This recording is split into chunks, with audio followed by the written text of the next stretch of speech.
تصور کیجئے وقت آدھی رات کا ہے۔ اچھا۔ کائنات میں ہر طرف ایک گہرا سناٹا اور غپ اندھیرا چھایا ہوا ہے۔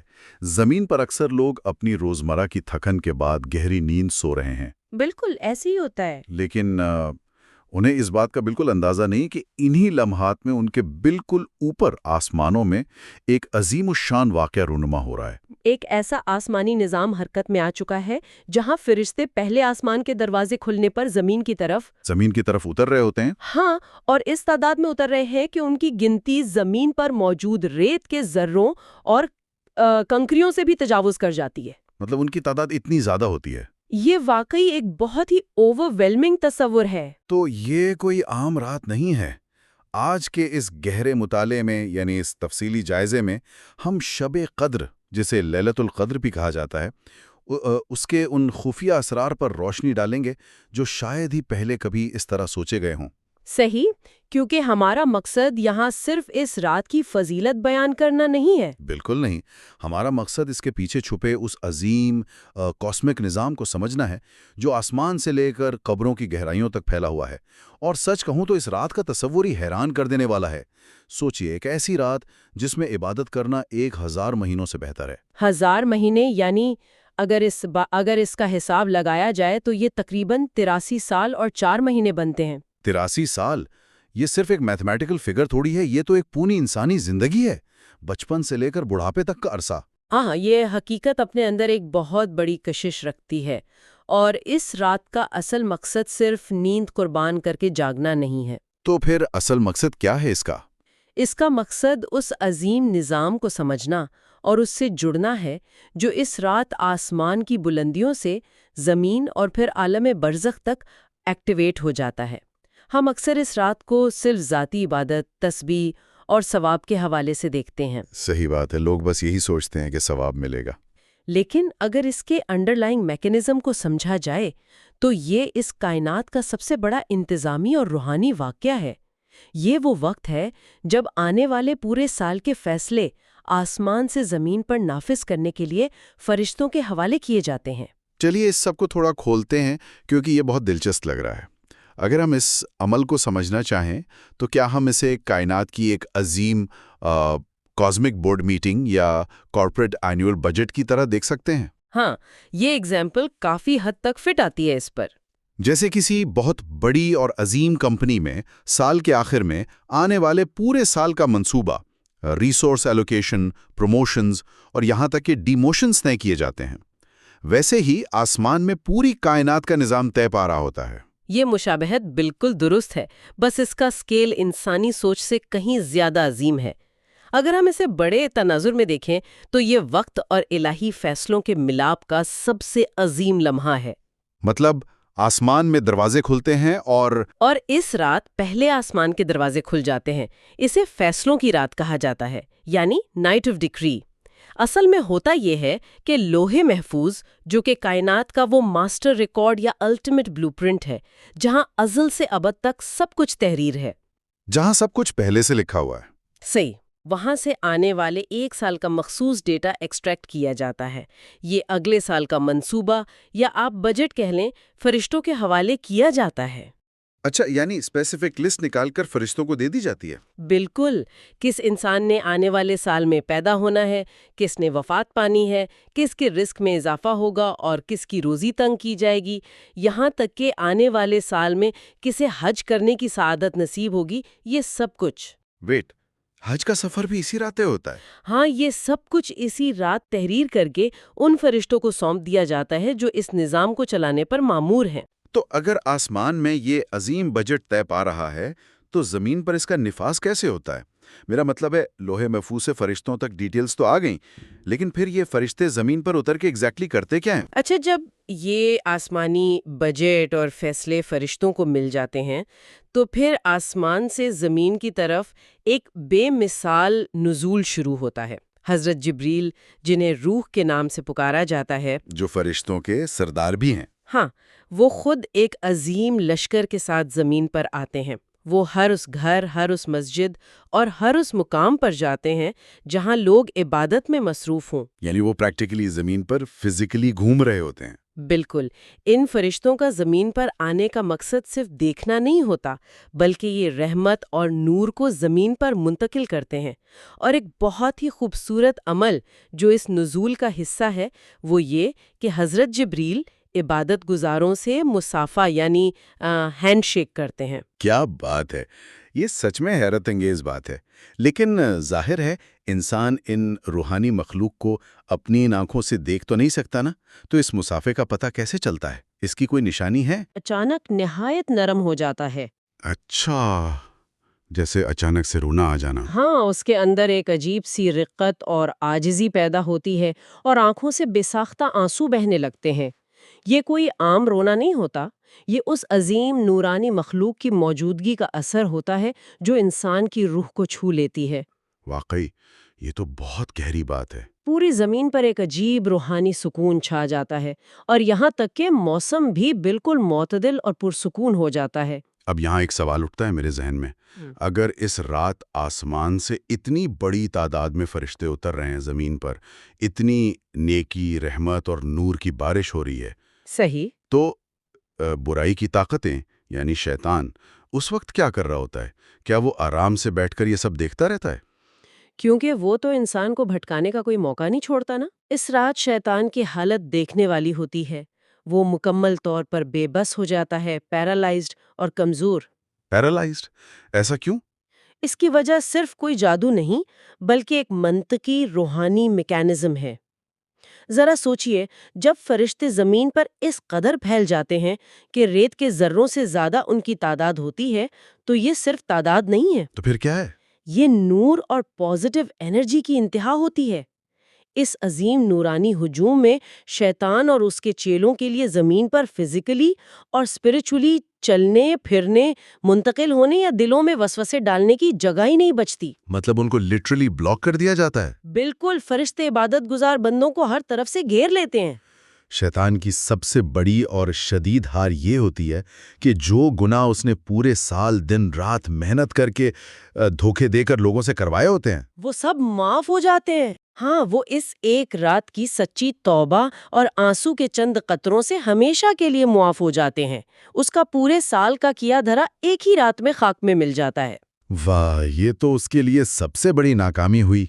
یہاں بات واقعی بہت دلچسپ ہو جاتی ہے، کیونکہ اب تک ہم آسمان اور زمین کی سطح کی بات کر رہے تھے۔ صحیح، آسمان اور زمین۔ لیکن اس گہرے مطالعے کی سب سے فیسنیٹنگ چیز مجھے یہ لگی کہ اس رحمت کا اثر یہاں زمین پر ختم نہیں ہوتا، بلکہ یہ زمین کے نیچے قبروں کی خاموش دنیا تک بھی پہنچتا ہے، جسے عالم برزخ کہتے ہیں۔ ہاں، عالم برزخ۔ ہماری عام سوچ تو یہی ہوتی ہے کہ مردے بس مٹی کے نیچے خاموش پڑے ہیں، لیکن اصل میں یہ ایک عظیم اسپرچول پورٹل یا ڈائریکٹ کمیونیکیشن لنک کی طرح کام کرتا ہے۔ بالکل، اور آپ نے اس روحانی رابطے کو بہت عمدگی سے بیان کیا۔ برزخ مکمل طور پر مردہ یا سنسان جگہ نہیں ہے۔ اچھا، تو وہاں کیا ہوتا ہے ساتھ؟ یہ اس دنیا اور آخرت کے درمیان ایک ٹرانزیشنری فیز ہے، جہاں روحیں زندہ رہتی ہیں، محسوس کرتی ہیں اور آپس میں ملتی جلتی ہیں۔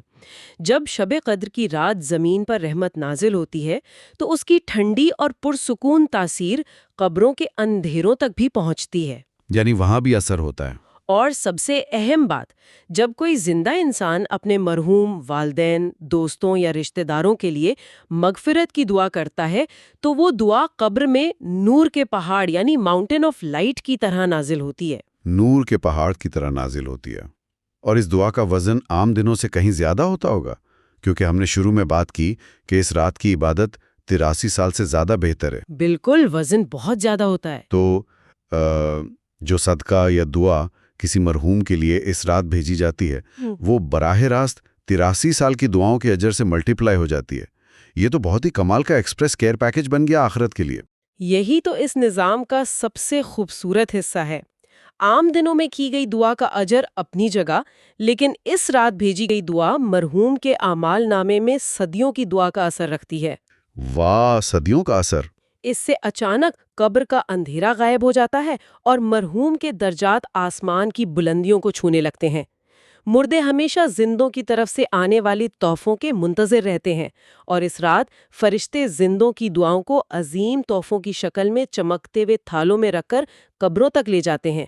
میرے تو رونگٹے کھڑے ہو گئی یہ سن کر۔ اور اسی پورٹل کی ایک اور ڈیٹیل جس نے مجھے حیران کر دیا وہ فہرست کا ملنا ہے۔ ڈیتھ لسٹ کی بات کر رہے ہیں آپ؟ ہاں، جب آسمان پر فرشتوں کو آنے والے سال کی ڈیتھ لسٹ یعنی اگلے سال وفات پانے والوں کی ڈیٹیلز مل رہی ہوتی ہیں تو برزخ میں موجود روحوں کا کیا ری ایکشن ہوتا ہے؟ یہ انتہائی جذباتی منظر ہوتا ہے۔